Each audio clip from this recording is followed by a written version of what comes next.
otra vez y el día de hoy nos toca hablar de la otra pandemia, el manejo de las emociones y la salud mental durante esta época de COVID-19.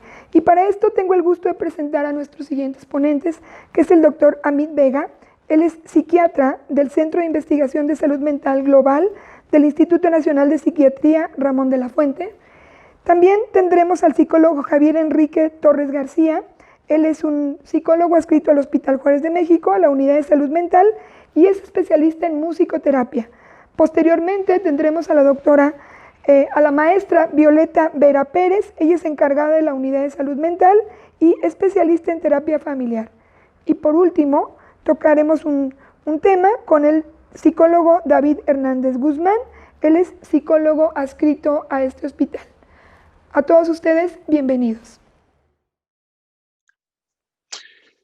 Ok, bueno, muy buenos días a todos y a todas. Gracias por estar aquí en esta ocasión. Mi nombre es Amit Vega, soy psiquiatra e investigador del Instituto Nacional de Psiquiatría. En esta ocasión quiero agradecer la oportunidad al Departamento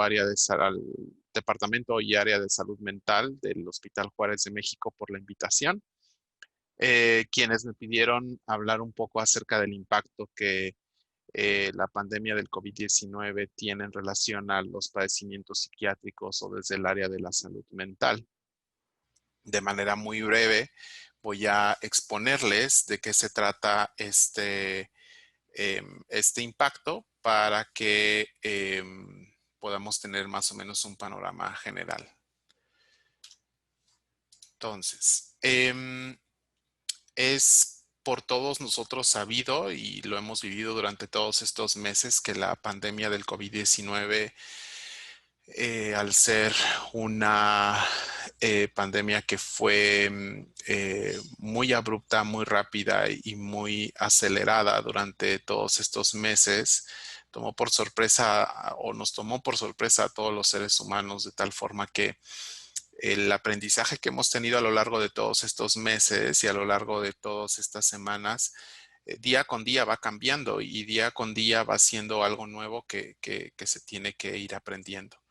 Lo que sí es cierto es que en términos de salud, la huella de la pandemia se proyecta o se estipula o se estima que va a tener diversos impactos, ¿no? El primero de ellos, que es el más evidente para todos nosotros, viene representada por esta línea morada que es como, o se le conoce como la primera ola, que es justamente todo lo que tiene que ver con la morbilidad y la mortalidad inmediata que la propia infección, la propia epidemia va a generar en la población en general.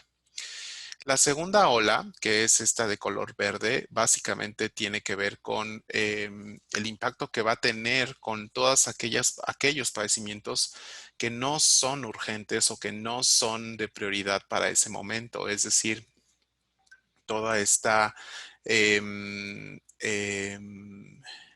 atención retrasada o atención pospuesta para diferentes padecimientos, como por ejemplo las cirugías que se tenían programadas, que evidentemente tuvieron que reprogramarse por esta misma situación. Obviamente van a tener también un impacto en este sentido. Y la tercera ola que se proyecta va a ser, pues, o que probablemente ya estemos teniendo en estos momentos, tiene que ver con todo lo que sucede o va a suceder alrededor de aquellos padecimientos crónicos que también fueron pospuestos para poder ser atendidos o para poder ser de una manera adecuada seguidos o dándoles el seguimiento apropiado que debieron de haber tenido derivado del mismo padecimiento crónico. Pero la cuarta ola, que es a la que nos vamos a enfocar en esta breve charla, tiene que ver con aquello que tiene que o está relacionado con la salud mental, es decir, todo lo que va a afectar a nivel de salud mental la pandemia en términos de salud mental y de psicopatología, que pueden ir desde un trauma psíquico hasta situaciones mucho más graves, como por ejemplo la ideación suicida o los intentos suicidas, que podríamos decir es la expresión máxima de una psicopatología que no está bien controlada, no está bien regulada. Pero también tenemos que entender que para las diferentes poblaciones es que este impacto de la salud mental también va a ser diferente. Por ejemplo, para el personal de salud se espera que exista un aumento en los casos de burnout o de desgaste por compasión, que es básicamente este desgaste mental, este desgaste psíquico que surge a partir de la tensión de padecimientos o situaciones que son altamente estresantes y que son altamente demandantes mental y físicamente, y que evidentemente el personal de salud que está en primera línea de atención es quien lo va a padecer con mayor frecuencia. Y como ustedes pueden observar en esta línea de tiempo, evidentemente cada una de las olas tiene su mayor pico, su mayor relevancia en cierto momento. Es decir, así la primera ola, por ejemplo, es que pues evidentemente se presenta en los primeros meses o semanas de la pandemia, pero por ejemplo la cuarta ola es algo que si bien al principio no genera tanto problema, con el paso del tiempo y con el paso de las semanas y los meses es que se va aumentando el problema. Existen hasta ahora dos mecanismos por los cuales el virus se hipotetiza que puede ser condicionante de algún padecimiento mental. El primero de ellos es el que se hipotetiza que es como más directo. Es decir, una vez que el virus entra por las vías respiratorias, como todos ustedes seguramente ya habrán escuchado, em, eh, invade todo el tracto respiratorio y así finalmente se convierte en una infección sistémica. Pero lo que sucede más bien como a nivel local, a nivel de los nervios olfatorios en el área respiratoria alta, es que, como ustedes saben, los nervios olfatorios son estos nervios que o estas extensiones del sistema nervioso central que tienen una conexión directa con el exterior.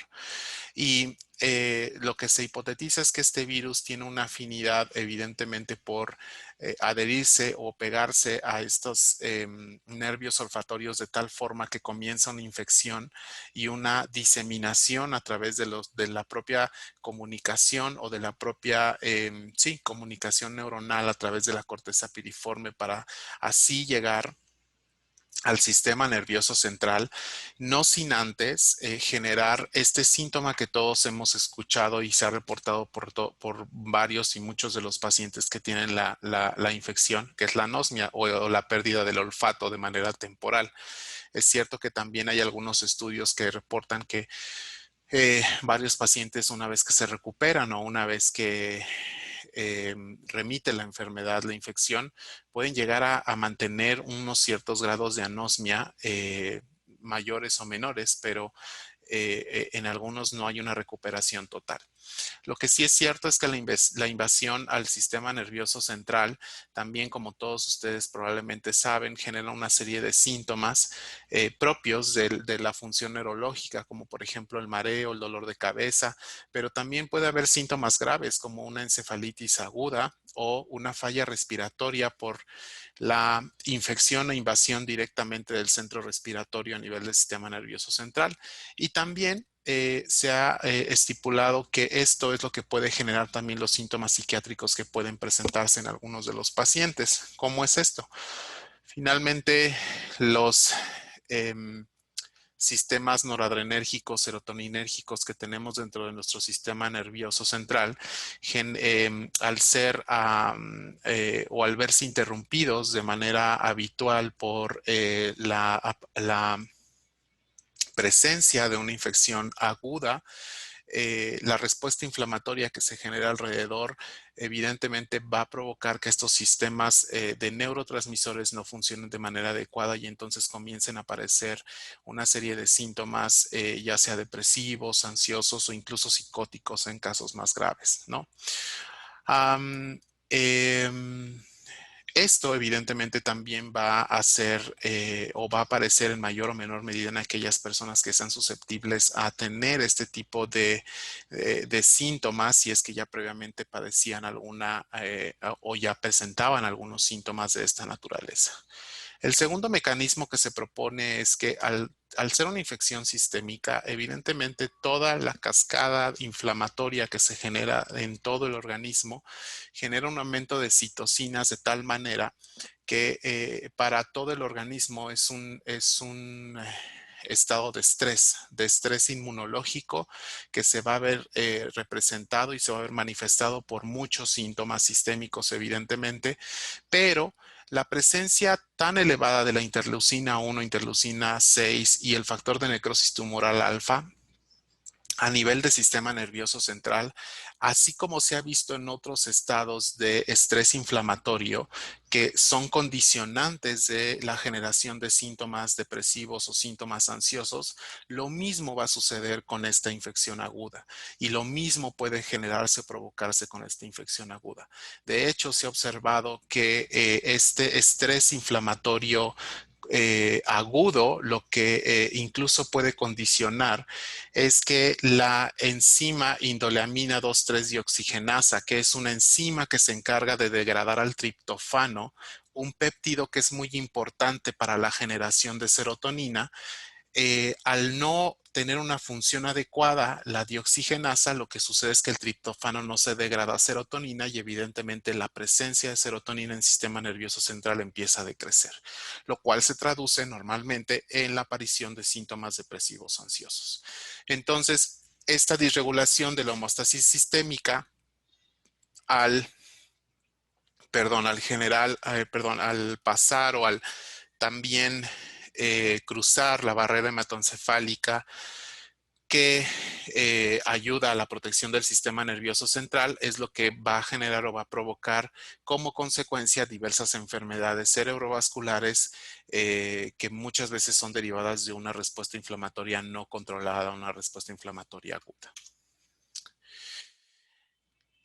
Eso es respecto a la parte neurobiológica o neurofisiopatológica, pues, pero también recordemos que no somos seres vivos que vivimos en un aislamiento meramente biológico. Somos seres sociales y somos seres que interactuamos y nos comunicamos con nuestro entorno. Y la verdad es que también está bastante bien estudiado cómo es que esto influye en el funcionamiento o en la fisiología cerebral. Lo que se propone es que esta pandemia del coronavirus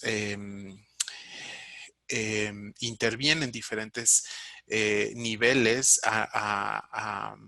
desde el aspecto social que influyen en el funcionamiento cerebral. ¿A qué me refiero con esto? Evidentemente, todas las medidas relacionadas con la pandemia, como el aislamiento social, el encierro, el tener que detener todas las actividades que habitualmente yo hacía, etcétera, pues también van a ir modificando muchas cosas. Por ejemplo, los hábitos alimenticios o los hábitos del dormir se van a ver modificados y esto evidentemente va a modificar también el funcionamiento cerebral. El hecho también de que las personas o la gente viva en una incertidumbre constante de no saber exactamente cómo es que se manifiesta bien esta enfermedad, cómo se desarrolla, cómo se propaga, si tal o cual acción o actividad pueden ser de riesgo o no de riesgo, eso también va a ser un estrés constante para el cerebro. Y también sumémosle el hecho de que normalmente como seres humanos y sobre todo como población latina no estamos muy acostumbrados a tener actividades o a tener acciones de prevención en salud, tanto en salud mental como en salud física. No es que estemos todo el tiempo o tengamos este hábito de tener un chequeo regular para ver cómo estamos. Entonces, evidentemente, personas que estén en un estado de salud, pues digamos, vulnerable física o mentalmente, van a tener mayor probabilidad de tener un disfuncionamiento o una disfunción cerebral. Y a esto también agreguémosle el estrés económico, la falta de ingreso económico, también esto puede generar y puede provocar que la persona tenga una afectación a nivel cerebral en este sentido. Y también, por el otro lado, agreguémosle el hecho de que el encierro o la cuarentena, a la cual durante varias semanas estuvimos obligados, pues no de manera, digamos, mandatoria o de manera absolutamente obligados, pero sí de una forma o de una recomendación muy fuerte, eso también va a generar un estrés a nivel cerebral, pues.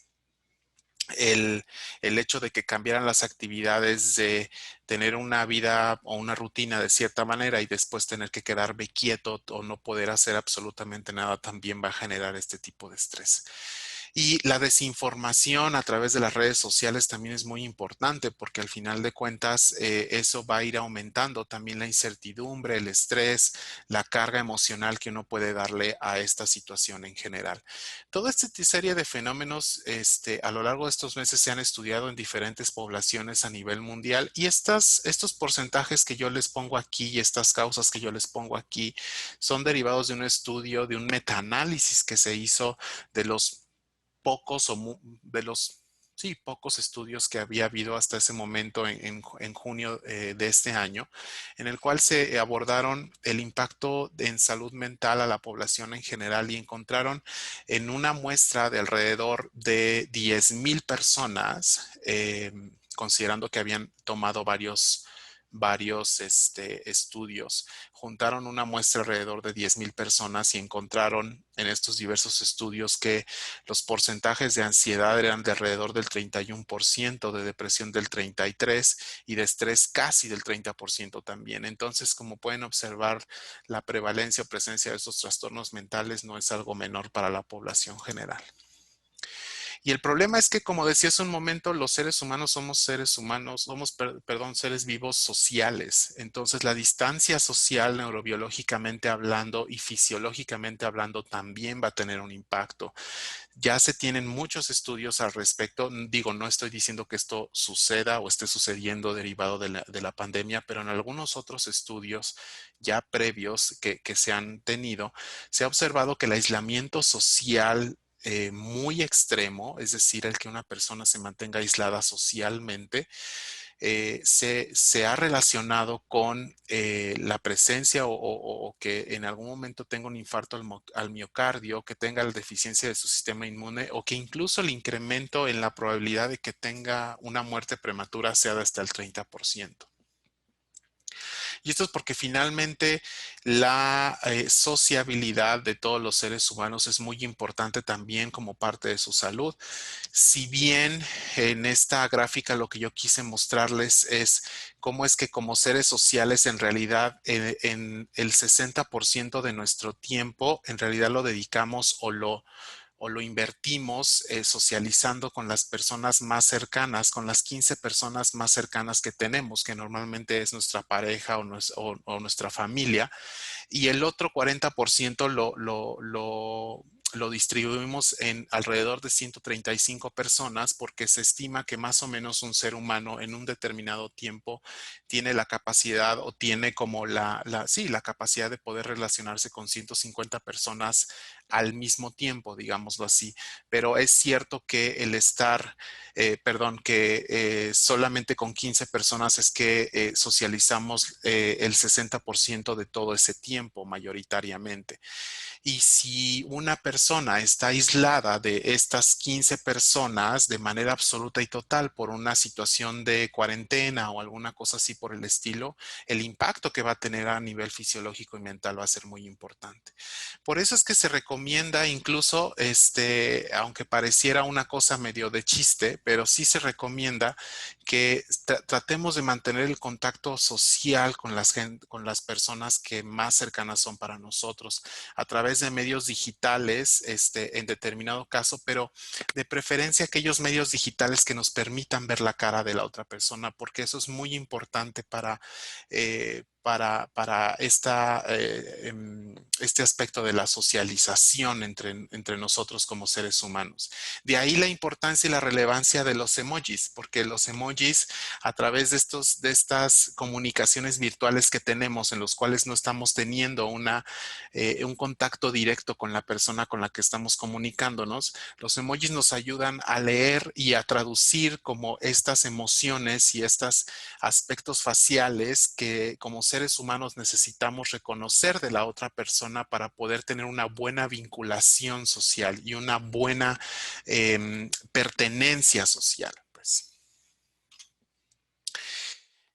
Como yo les decía hace un momento, no solo la población general es alguien que se va a ver afectado, también es el personal de salud. Y aquí yo lo que les muestro de manera muy general es un esfuerzo que estamos haciendo diversas instituciones, incluyendo el Juárez de México, para atender al personal de salud, porque ya se reporta evidentemente de otras epidemias y también de esta, que el impacto que va a tener en la patología mental al personal de salud, esta epidemia va a ser muy importante.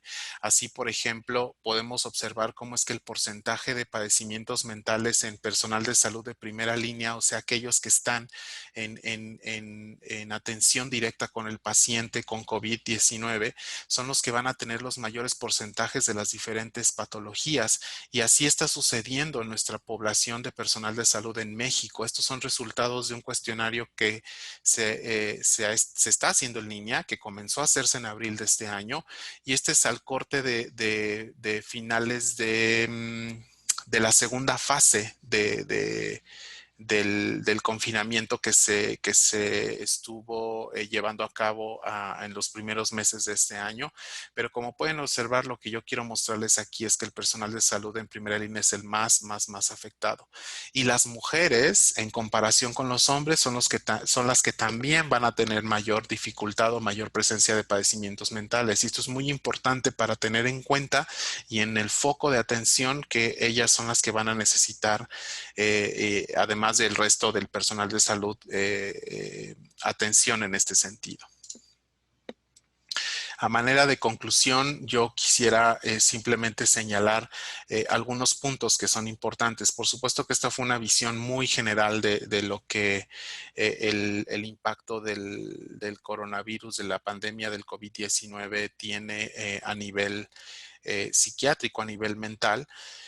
Pero sí es importante considerar que este impacto probablemente en la salud mental no lo estemos viendo todavía en su máxima expresión y probablemente vaya a ser en los meses siguientes, ¿no? También es importante recordar que los mecanismos neurofisiopatológicos por los cuales el virus puede generar una patología mental son probablemente directos, como lo vimos en una de las diapositivas, perdón, pero con certeza son indirectos. O sea, de que va a haber un impacto en salud mental, va a haber un impacto en salud mental.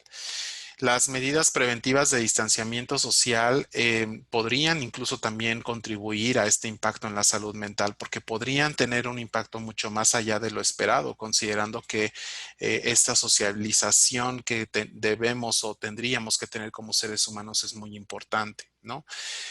Podríamos mitigarla y atenuarla a través de la interacción social virtual. Claro que podríamos hacerlo. Lo que queda como la duda es cuánto tiempo podríamos sostener algo así, ¿no? Tanto tiempo, por ejemplo, ver a mis papás, a mi pareja, a mis hijos a través de una pantalla durante muchos meses. ¿Hasta qué punto es que podría como tolerar y aguantar esa forma de interacción sin tener un contacto real, ¿no? En la vida real.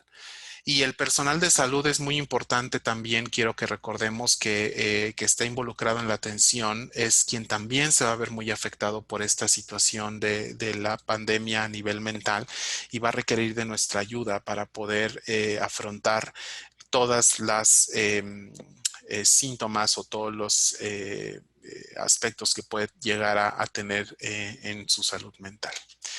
Y ya, finalmente, por último, solamente quiero recordarles que existen estas estrategias de atención por parte del Instituto de Psiquiatría y diversas instituciones que están colaborando para atender al personal de salud. Si alguien de los que nos está escuchando tiene algún problema de salud o considera que necesita atención en salud mental, tiene a su disposición estas 5 clínicas de atención virtual que están siendo llevadas por el Instituto de Psiquiatría para todas las hospitales e institutos de la Comisión Coordinadora de Institutos Nacionales de Salud Mental y Hospitales de Alta Especialidad, a la cual pertenece el Hospital Juárez de México.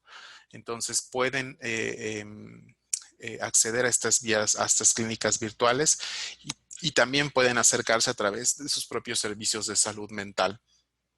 Igualmente también dentro del micrositio oficial del gobierno, también tienen una sección ahí donde pueden ver que al personal de salud se le puede brindar atención a través de estos medios de atención. Y pues eso es todo. Les agradezco muchísimo la atención y nuevamente gracias por invitarme y permitirme compartir un poco de todo esto que estamos haciendo desde el Instituto de Psiquiatría. Muchas gracias y hasta pronto. ¿Qué tal? Muy buenos días. Yo soy el psicólogo Javier Enrique Torres García Cos, adscrito de la Unidad de Salud Mental Comunitaria del Hospital Juárez de México. Y en esta ocasión, mi equipo, conformado por la maestra Violeta Vera y el psicólogo David Hernández, vamos a hablar sobre la otra epidemia y el manejo de las emociones en el COVID-19. ¿Sí? En esta situación, lo que vamos a hablar justamente es qué es lo que nos está pasando como seres humanos, esto que estamos viviendo, a lo que nos estamos enfrentando. Y con lo primero que nos tenemos que enfrentar justamente es que vivimos en un constante cambio. Un cambio que no ha dejado de parar en esta ocasión desde diciembre que nos enteramos de esta situación y cómo se ha ido acercando desde China hasta nuestro país.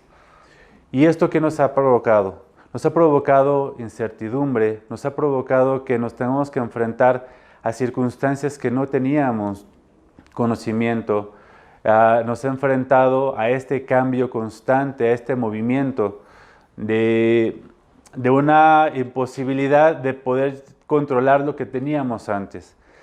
La realidad es que la vida está cambiando y justamente nuestras relaciones personales, sociales, laborales, se están enfrentando a una situación de confusión, una situación de crisis, porque ya no era lo que era antes, sino estamos en constante movimiento. Todo lo que nos permitía esta seguridad para tener nuestra vida cotidiana está dejando de funcionar. Ya no podemos llevar las mismas rutinas que antes, porque hay una pandemia, hay un virus que nos está evitando llevándolo a cabo. Entonces, justamente nosotros, una forma de poder tomar otra vez el control de nuestras vidas, remontamos a nuestras experiencias para poderlo hacer. Sin embargo, esas experiencias no nos están siendo suficientes para enfrentarnos a algo que en esta época no nos habíamos enfrentado. Por lo tanto, es normal que podamos sentirnos de esta manera, sentir esta confusión, sentir esta incertidumbre de a dónde vamos, de lo que éramos, ¿sí? Hacia dónde podemos ir. Y esto nos lleva a un estado de crisis, un estado de inseguridad, de no saber cómo nos estamos sintiendo, no saber qué pensar, no saber qué decisiones poder tomar, porque simplemente estamos en un constante cambio, estamos moviendo. Entonces, lo que hay que empezar a hacer es justamente darnos cuenta cómo estamos en este cambio, en qué parte de la transición estamos. Desde que llegó la pandemia a este país, y desde que lo empezamos a trabajar en el Hospital Juárez de México, nos hemos enfrentado a muchas emociones, a muchos pensamientos, pasando por el miedo, el enojo, la tristeza, la afectividad y en ocasiones la alegría. Pero todas estas emociones se han dado porque hemos tenido que reaccionar y se han dado porque es una forma de poder conectarnos y comunicarnos con lo que nos está pasando a nuestro alrededor. Entonces, ¿qué pasa? Cuando nosotros nos enfrentamos a estas emociones, nos encontramos en este ir y venir, en este ir y venir constante de no sabemos qué hacer, no sabemos a dónde ir, no sabemos qué decisiones tomar. Está cambiando la ciudad, está cambiando la población, está cambiando nuestra relación con nuestros familiares. Nos piden tener mucho cuidado, mucha sanitización, mucha higiene, distanciamiento, ¿no? Social por este cuidado, por este cuidar al otro. Pero ¿qué pasa? Al momento de estarnos enfrentarnos en esta situación, nos estamos enfrentando también a un aislamiento, de que no estamos pudiendo encontrar esta relación de distancia para mantener nuestra salud y mantener nuestra comunicación y nuestra relación con el otro. Entonces es importante empezarnos a dar cuenta cómo estamos viviendo el día de hoy. Si nos encontramos en esta situación de enfrascamiento, como de nuestras emociones, de nuestros pensamientos, de nuestros sentimientos, en que si estamos en un enojo constante o estamos en un miedo constante, darnos cuenta qué es lo que nos está provocando esto. Porque al estar enfrascados en este lugar, es normal que se pueda sentir, pero esto nos va a permitir darle un lugar, una salida de qué podemos hacer. No es malo estas emociones, sin embargo, esto nos van a ayudar a aprender. Y ahorita es un momento que nos tenemos que dar la oportunidad de empezar a darnos cuenta cómo nos estamos sintiendo, qué estamos pensando, qué estamos haciendo hoy en día para cuidarnos a nosotros mismos, para cuidar a los otros, para poder salir adelante de esta pandemia. Entonces, es un momento para reflexionar en qué lugares nos estamos quedando atorados, en qué lugares nos estamos quedando en esta confusión de estar dando vueltas, de estar pensando en las mismas soluciones que habíamos hecho antes y que ahorita no nos están dando resultados, en las acciones que estábamos haciendo antes y que en este momento tampoco nos está dando resultados. Es algo normal, porque es algo nuevo para todos nosotros. Sin embargo, tenemos que salir y tenemos que seguir buscando. Esta es una confrontación hacia nosotros mismos para un nuevo conocimiento. Si bien llevábamos un estilo de vida que nos permitía lograr nuestras metas, lograr nuestros sueños, esto nos vino a cambiar. Entonces justamente estamos en esta transición, en esta nueva mutación de todo lo que queríamos hacer, cómo lo vamos a poder realizar en este nuevo mundo que se nos está presentando ante nosotros. Por lo tanto, yo te voy a invitar a que puedas empezar a reflexionar. ¿Qué pasa contigo? ¿En dónde estás? ¿En qué lugar te vas a encontrar en este momento con tus pensamientos, con tus emociones, ¿sí? Y con tus emociones y sentimientos que se están enfrentando unos al otro, entre que si estoy haciendo lo que estoy pensando o si estoy sintiendo lo que realmente me está pasando, ¿sí? Estamos en un mundo conectado, en el cual no nos podemos aislar.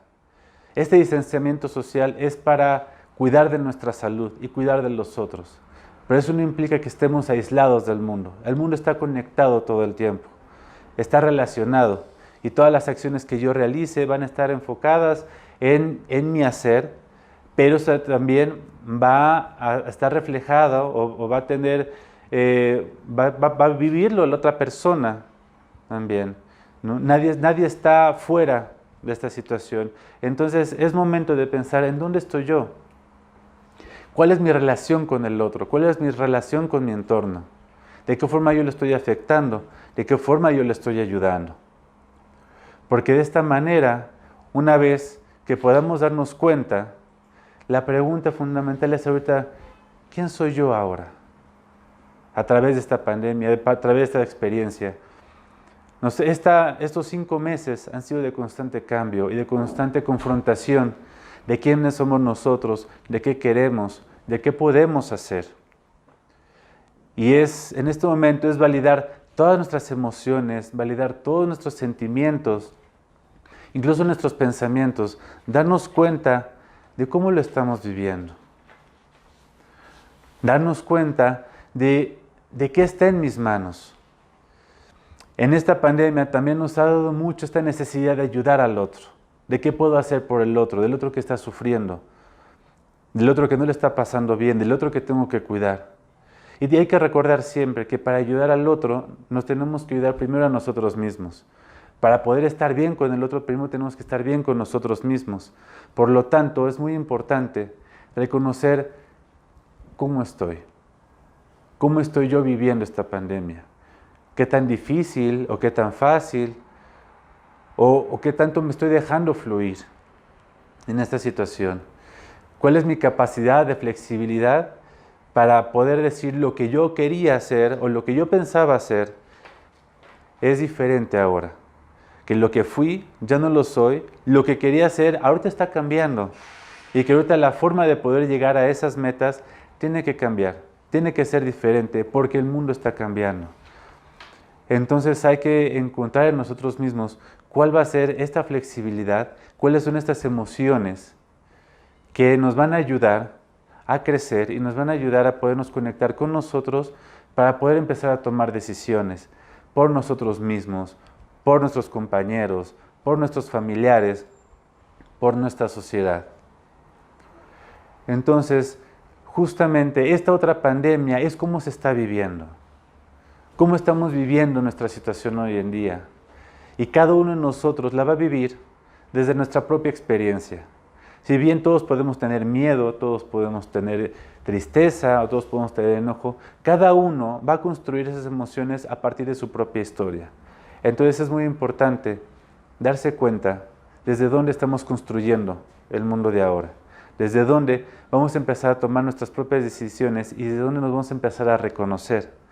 Para eso, más adelante vamos a poder hablar de qué son las emociones, cuál es la importancia de ellas, porque es a partir de ahí que nosotros nos vamos a poder conocer, es a partir de ahí que nosotros vamos a poder recuperar nuevamente nuestro lugar que teníamos en este mundo, de que estábamos habitando y del cual vamos a poder tomar como punto de partida para las decisiones, para las acciones, para las nuevas formas de comunicarnos, para las nuevas formas de relacionarnos.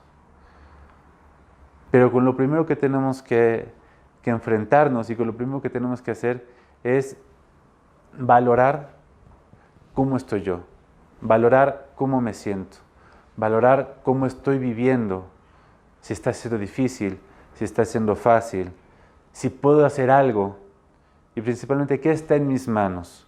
Si bien quisiéramos cambiar muchas cosas, empecemos con qué está en mis manos. Entonces, yo les dejo con esta reflexión de que sea un momento para decir, ¿quién soy yo ahora? ¿Quién soy yo ahora después de estos 5 meses de pandemia y después de todo esto que me he enfrentado? Y poderse ver al espejo y mirar, sí, yo estoy de esta manera.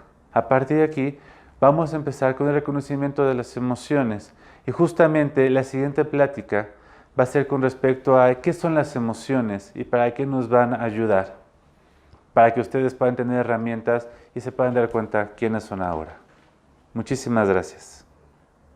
Bueno, como les comentaba el psicólogo Javier, la importancia de las emociones. Yo les voy a hablar propiamente sobre las emociones. Estas son necesarias, no hay mejores ni peores. Simplemente surgen para podernos conocernos a nosotros mismos y poder enfrentar las situaciones que vienen más adelante.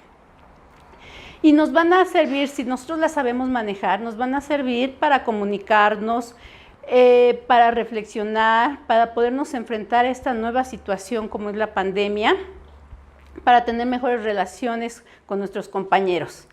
Y las emociones básicas son el afecto, el miedo, la alegría, la tristeza y el enojo, ¿sí? Entonces, estas emociones son importantes durante toda nuestra vida. No hay emociones negativas ni positivas, porque muchas veces hemos escuchado que dicen, ay, la alegría es una emoción positiva y el enojo y la tristeza es negativa. Entonces queremos estar todo el tiempo alegres porque eso es positivo y entonces empiezo a guardarme el enojo o la tristeza porque a lo mejor no son bien vistas, pero las voy acumulando, ahí las tenemos. Siempre todos los seres humanos tenemos estas 5 emociones básicas. Y bueno, estas emociones se nos pueden presentar una situación y cada persona va a reaccionar de diferente manera, ¿sí? A lo mejor ante una situación alguien se puede poner triste, otro se puede poner enojado, otro se puede poner alegre ante una misma situación. Y las emociones no afectan lo que está pasando, nos afecta lo que estamos pensando de esa emoción, de esa situación. Si yo empiezo, esto está mal, empiezo a manejarlo a lo mejor probablemente como enojado, triste, y así lo voy a vivir. Entonces no fue lo que sucedió, es lo que yo estoy pensando ante esa situación. Y bueno, lo primero importante para una emoción es percibirla. Necesito saber qué es lo que siento, darle un nombre. porque muchas veces, ¿cómo te sientes? Mal, raro, diferente, pero ¿qué es mal? ¿Qué es raro? ¿Qué es diferente? Entonces sí hay que darle el nombre de la emoción. Me siento enojado, me siento triste o me siento alegre para poderlo manejar. Y darle a la mejor correcta, porque muchas veces uno está triste y dice, no, es que estoy enojado. Y realmente no es el enojo lo que tenemos, viene una tristeza atrás. Y si nosotros queremos manejar el enojo, no lo vamos a poder conseguir porque realmente mi emoción es la tristeza. Entonces, por eso es importante darle el nombre correcto y llamarle cómo me siento. Luego es comprenderlo. Ok, sí, estoy enojado, estoy triste o alegre y tengo que comprender esta emoción y cómo la estoy llevando a cabo. ¿Sí? ¿Cómo le estoy manifestando? Porque también cada persona lo manifiesta de diferente manera, para poderme conocer. Si yo quiero modificar algo, tengo que conocerlo. Por eso es importante el nombre y luego comprender cómo estoy actuando ante esta situación. Y por último, bueno, hay que regularlas. Ok, ya sé, me siento enojada. Ya comprendí qué es lo que me causa el enojo. Pero si ahí me quedo, no va a pasar nada. Entonces, ¿qué puedo hacer para irla cambiando, para irme mejorando y ya pasarme a la acción? ¿Sí? Entonces las emociones tienen pues funciones y una función es la social.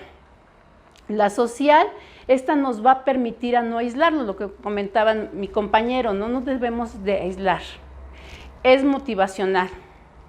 Cada acción que tenemos tiene como un camino y una intensidad que me va a llevar a ese fin.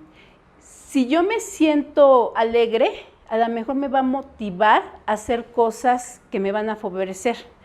Pero si me siento triste y no la sé manejar, me va a motivar a irme aislando. Y bueno, estas 5 emociones también son adaptativas, es la otra función que es adaptativo. Y ante esta pandemia tenemos que irnos adaptando poco a poco a lo que va sucediendo, ¿sí? Y entonces vamos a ver que cada emoción tiene una función para poder salir adelante. Y vemos que las emociones, recuerdo que es la alegría, el afecto, la tristeza, el enojo.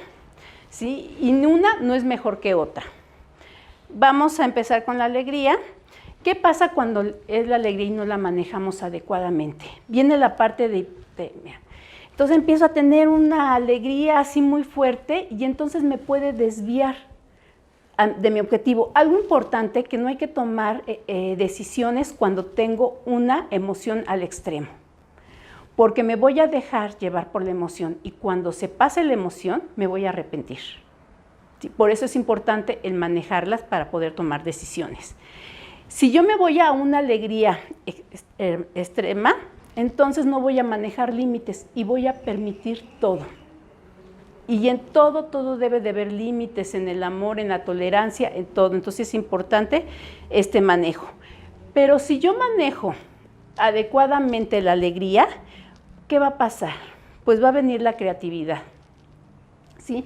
Cuando uno se siente bien, empieza a decir, ay, sí, y si lo hacemos de esta manera o si lo hacemos de esta otra, entonces nos vamos a permitir para poder resolver el problema. También la memoria va a estar mucho mejor y nos vamos a dar la oportunidad de aprendizaje, ¿no? De darnos esa oportunidad de hacerlo de diferentes maneras. ¿Y qué va a pasar? Pues voy a experimentar seguridad. Al sentirme seguro, voy a querer seguir adelante. Mejora los lazos sociales. Si yo me siento bien, pues se va también a influir con los demás. Nos da más energía y nos invita a la acción, ¿no? Porque si no hacemos la acción, de nada sirve. ¿Y qué es lo que pasa cuando sabemos que un compañero ya se dio de alta, que está mejorando? Pues viene esta parte de alegría y nos puede motivar a seguir adelante. Otra de las emociones es el afecto. El afecto hay que tener cuidado porque en esto, si no lo sabemos manejar adecuadamente, se pierde el control, ¿sí?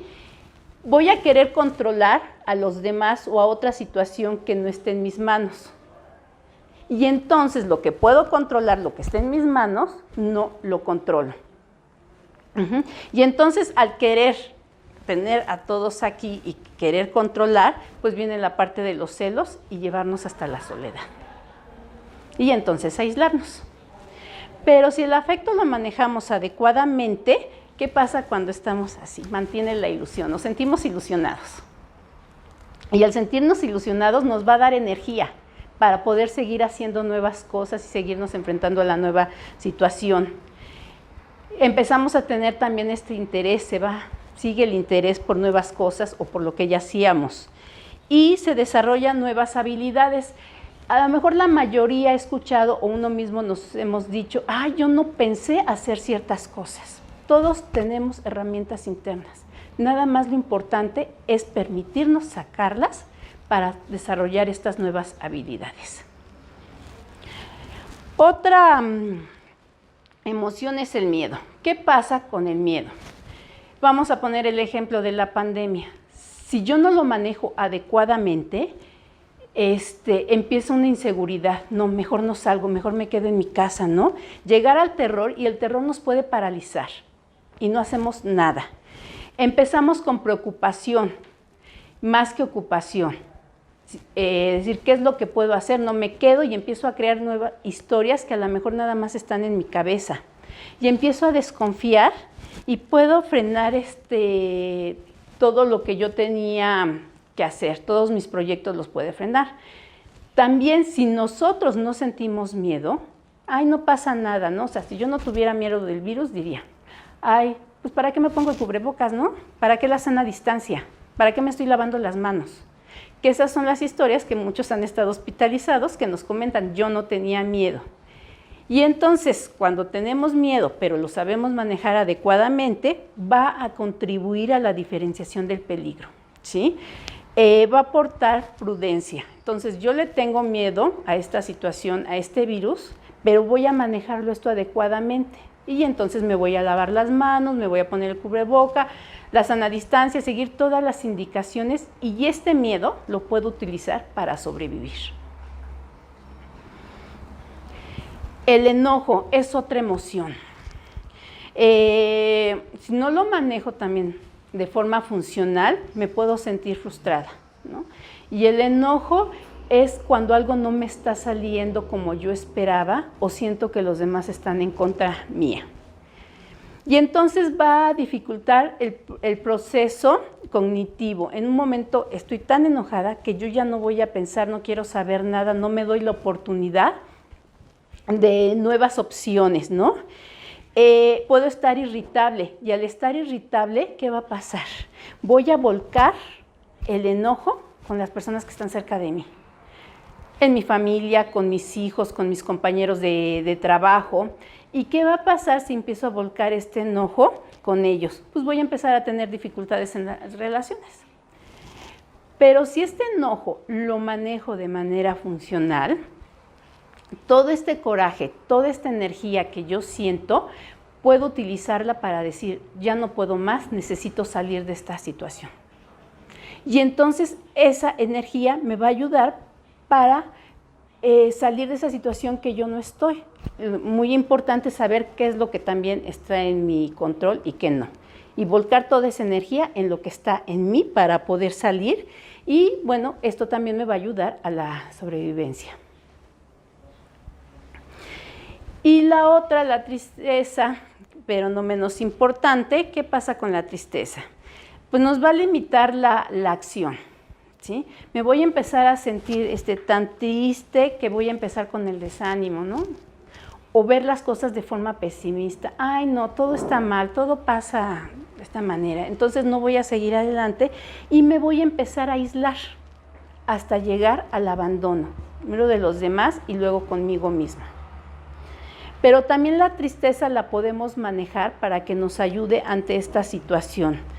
Entonces empiezo a reflexionar por qué estoy con esta tristeza y qué puedo cambiar, qué puedo modificar para no quedarme, ahora sí como dicen, con los brazos cruzados, ¿no? Motivarme para hacer nuevas cosas. Sabemos que una crisis significa peligro y oportunidad. Y entonces todas estas emociones me pueden ayudar a verlo como una oportunidad si las manejo adecuadamente. Pero bueno, ok, ya sé, ya le di nombre a mis emociones, ya sé por qué tengo esa emoción, pero ¿qué puedo hacer? ¿Sí? ¿Cómo las puedo manejar? Porque el problema, como habíamos dicho, no son las emociones, es lo que hacemos con las emociones. Y para saber qué podemos hacer con las emociones, pues le cedo la palabra al maestro David Hernández. Hola, muy buenos días. Mi nombre es David Hernández, yo soy psicólogo adscrito a la Unidad de Salud Mental y pues en esta ocasión, para darle continuidad a lo que mis compañeros ya han estado conversando, quiero hablarles primero acerca un poco de cómo ha sido el manejo, ¿no?, de lo psicológico durante las pandemias.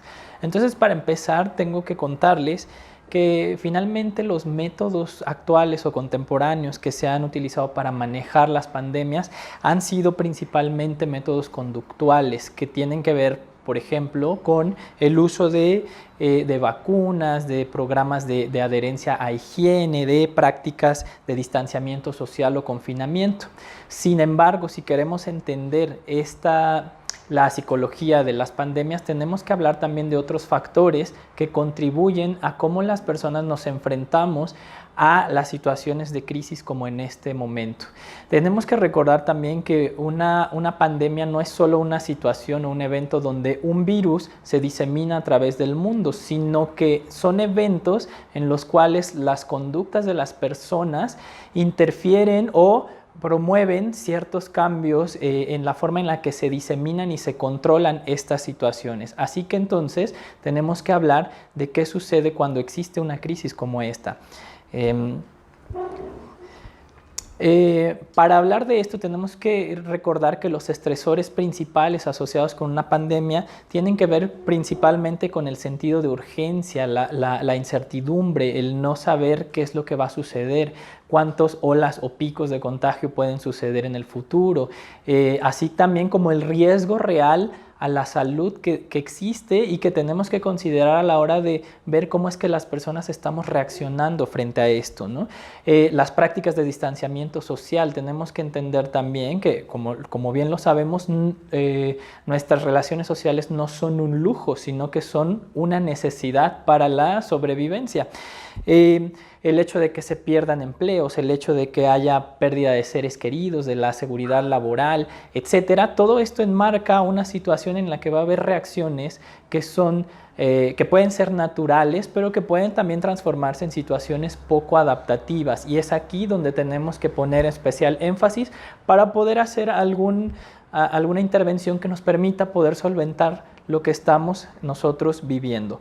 Entonces, si hablamos de las experiencias que ha tenido el mundo en el pasado, podemos hablar, por ejemplo, de los virus del SARS, del MERS, de la influenza H1N1 o incluso del ébola.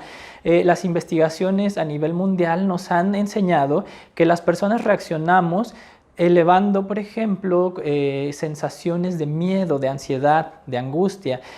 Algunas investigaciones también nos han dicho que podemos observar en las personas incremento de algunas enfermedades o problemas psicológicos previos, como pueden ser alteraciones psiquiátricas, desórdenes de ansiedad, y producirse también estos síntomas de trastornos de estrés postraumático o inclusive del estado de ánimo, como son la depresión, ¿no?, en sus diferentes fases. Entonces, si hablamos de estas experiencias previas, lo que nos ha enseñado el mundo es que estas reacciones son naturales y adaptativas en un principio, pero que después se pueden convertir en algo que es motivo de atención. De hecho, por ejemplo, aquí en el Hospital Juárez se han realizado ya algunas investigaciones por parte de nuestro equipo, en donde podemos ver que el 100% de las personas que estamos aquí enfrentándonos a esta pandemia, pues presentamos niveles de ansiedad en un rango de medio a alto, y también que más del 60% de la población tiene una percepción de riesgo también de moderado a elevado en su área de trabajo. Entonces, ¿esto qué nos está diciendo? Que estas situaciones son normales y naturales, pero que tenemos que saber cómo nos vamos a enfrentar una vez que las identificamos, las reconocemos y las analizamos. Entonces, les quiero hablar de lo que puede suceder, por ejemplo, en cuanto a los síntomas que uno puede presentar y lo que sería como esta otra pandemia de la que estamos hablando en cuanto a la salud mental o lo psicológico. ¿Qué es lo que nosotros encontramos como respuestas que son adaptativas? Pues bueno, se desarrolla miedo, se pueden desarrollar emociones, como ya les comentaba la maestra Violeta y mi compañero el psicólogo Javier, emociones como la angustia, la desesperación, la frustración, que contribuyen a que a veces puedan suceder conductas mal adaptadas al medio en el que nos desenvolvemos. Esto es importante porque todas estas reacciones pueden contribuir a cómo se desarrolla el medio social.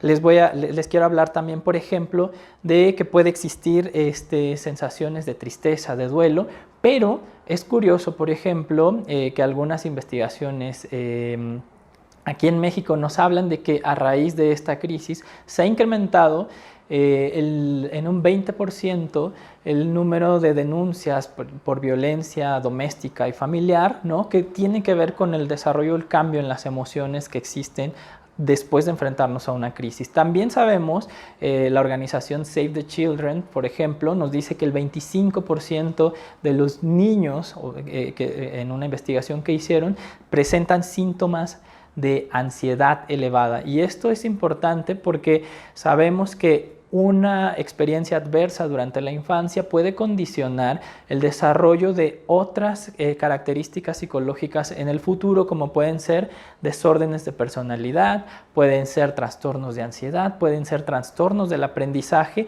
y todo esto puede condicionar a la evolución pues, de situaciones de salud en el futuro, ¿sale? También podemos ver el incremento de conductas compulsivas. Aquí hay que tener un poco de cuidado también de saber, por ejemplo, cómo estará viviendo esta situación las personas que tienen problemas de adicción, ¿no? Sabemos que uno de los condicionantes de este tipo de situaciones tiene que ver con el estrés o la falta de satisfactores cotidianos en la vida de las personas que lidian con este tipo de enfermedades, ¿no? Tenemos también respuestas fisiológicas excesivas, el miedo, la ansiedad, la angustia, el estrés postraumático o el estrés reactivo agudo. Puede condicionar en un futuro, si se vuelven crónicas, pues problemas de salud que pueden ser de importancia clínica y que, bueno, que también generan un costo en el sistema de salud actual, pero también un costo a nivel social a la hora de que pues, puede haber desintegración social de estas personas, puede haber discapacidad laboral, y esto pues impacta no solo en la economía a nivel general, sino también a nivel personal. Entonces, todas estas características que tenemos que tomar en cuenta, pues nos hacen ya ver que es importante hacer algún tipo de intervención, saber cómo vamos a actuar frente a esto. Y para eso hay algunas recomendaciones que también a nivel de la literatura se han hecho y tienen que ver con principalmente, por ejemplo, hacer mayor inversión al sistema de salud, principalmente en el campo de la salud mental. Sabemos que actualmente aproximadamente un 2% del presupuesto en salud se destina a este rubro. Sin embargo, pues podría hacer falta poder hacer un poco más en este sentido para que podamos tener, pues, abarcar esta otra situación que se está desarrollando a partir de estos cambios. Otra cosa que podemos hacer y que ya se está haciendo a partir de la Secretaría de Salud, pues es incluir los servicios de salud mental en los programas de respuesta nacional. Aquí hay que hacerles saber a las personas que hay líneas telefónicas de apoyo emocional a los que ellos pueden acceder sin ningún costo, y esto es importante que lo sepan porque al hacer uso de estos servicios no solamente estamos contribuyendo a la mejora en la calidad del desarrollo de esta situación de salud mental, sino que también pues, podemos obtener un beneficio personal y comunitario. Hablando de las comunidades, va a ser importante el desarrollo de programas de atención comunitaria que sean culturalmente sensibles. Esto quiere decir que cada población tiene a nivel, al interior de las poblaciones, pues existen subculturas o personas que tienen diferentes formas de ver el mundo alrededor, y entonces va a ser importante que podamos entender cómo se está viviendo esta crisis dentro de estos pequeños subgrupos para poder hacer intervenciones mucho más específicas y que se adapten a la visión del mundo de las personas para que sea más fácil desarrollar un cambio. Para esto podemos utilizar los métodos de diseminación de la información, enfatizando, aquí podemos hacer un cambio en cómo se desarrolla esta información, enfatizar también los aspectos positivos de esta pandemia. No me refiero a lo que causa, sino a la información que habla de cómo se ha venido resolviendo de manera positiva esta situación para poder hacerle llegar a la gente esta sensación de control, donde puede, con métodos efectivos que ellos ya conozcan y que puedan empezar a hacer, para poder resolver si tienen más seguridad de cómo se está resolviendo. Las organizaciones civiles creo que pueden contribuir, y de hecho lo están haciendo, al abrir líneas también telefónicas gratuitas en los servicios privados, pero también puede ser que las comunidades que están más cerca de cada una de estas organizaciones recibir atención particular desde este nicho que les comentaba, culturalmente sensible. En el caso de las clínicas y hospitales, como lo es el Hospital Juárez, pues el seguimiento a los pacientes, ¿no? Durante, como ya estamos haciendo aquí en el hospital, durante su estancia hospitalaria, y un seguimiento posterior para ver cómo se encuentran, porque sabemos que los síntomas que se pueden experimentar después de una crisis como esta pueden durar de meses hasta años si no son tratados correctamente. El uso de intervenciones médicas y psiquiátricas cuando sean requeridas, dependiendo de la gravedad de los síntomas que se presenten. También podemos hacer capacitación a personas no entrenadas en salud mental para poder entender y derivar a las personas que requieran este tipo de servicios. Y sobre todo, pues más investigación acerca de cómo lo que estamos haciendo pues está teniendo un efecto en estas respuestas psicológicas frente a la pandemia. Ahora, hablando a nivel individual, ahora sí retomando la situación de lo emocional, ¿qué es lo que podemos hacer nosotros ya así como personas? Bueno, podemos hacer, como ya lo decía la maestra Violeta, el reconocimiento primero de lo que estamos sintiendo como algo que es totalmente natural y adaptativo. Para empezar, tratar de evitar una emoción puede producir que esta emoción solamente empeore o se incremente en intensidad y sus efectos sean pues mucho más dañinos para uno. Reconocer que estas respuestas son completamente naturales y adaptadas nos puede ayudar a sentir más capacidad de control y entonces poder realizar acciones específicas que nos ayuden a sentir más tranquilidad en estos momentos en los que pareciera que no la existe o que no tenemos un control. En efecto, una vez que las reconocemos, también podemos reconocer si éstas sobrepasan nuestra capacidad de control y entonces acudir a los servicios que están hechos especialmente para la atención a este tipo de sensaciones o síntomas que estamos presentando. Es importante que sepamos que acudir a un servicio de salud mental cuando ya no estamos pudiendo es una muy buena opción, sobre todo si podemos quitarle un poco el estigma al sentir esta emoción. También lo que podemos hacer es hacer uso de nuestras redes nuestras redes de apoyo, tanto familiar como social, porque tenemos que saber que existen y que para eso están. El aislamiento como tal o las políticas de distanciamiento social no nos excluyen de todavía poder hacer conexiones a distancia, de poder tener contacto cercano con otras personas, siempre protegiéndonos de esta situación de contagio a la que ahora estamos viviendo. Es decir, usar las redes sociales, las vías telefónicas, el internet o incluso con la familia con la que ya convivimos actualmente, buscar maneras de, no sé, resolver conflictos que hemos estado pasando o generar acuerdos que nos permitan expresar esto que estamos sintiendo para que esta situación no nos sobrepase. Finalmente, bueno, pues quiero recordarles que aquí en el hospital pues tenemos también nuestros servicios para toda la población que lo solicite. Por lo tanto, pues esperamos que puedan hacer uso de esta y estaremos al pendiente de cómo se resuelve esta situación que ya estamos enfrentando de una manera bastante pues efectiva, ¿no? Entonces, eso sería todo de mi parte y bueno, pues esperemos que nos veamos pronto.